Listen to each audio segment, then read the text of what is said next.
Hello everyone, welcome back to the channel. Hope you are doing well and fine, and in today's video I'll be showing you how to leave fantasy league. So without wasting any time, let's just jump right on the video and make sure to watch this video till the end and follow the steps as well. So for the first thing that you need to do is open up the Sleeper app, and once you're inside there, what you need to do is be sure to be logged into your account.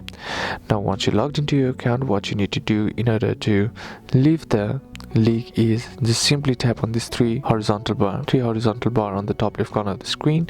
And once you do that, here what you need to do is just simply select the league that you want to leave.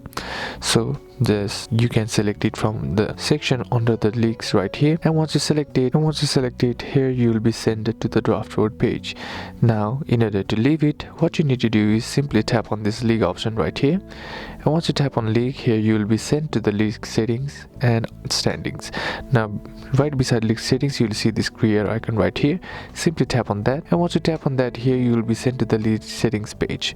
Now all you got to do here is scroll down until you find the option that says leave league. Simply tap on that and then follow the on-screen instructions to successfully leave the league. And that's basically how you can do it. And that's it for today's video, guys. Hope this video was useful to you. Leave a like if it did, comment down below what the next video should be on, consider subscribing to the channel. Thanks for watching. Bye bye.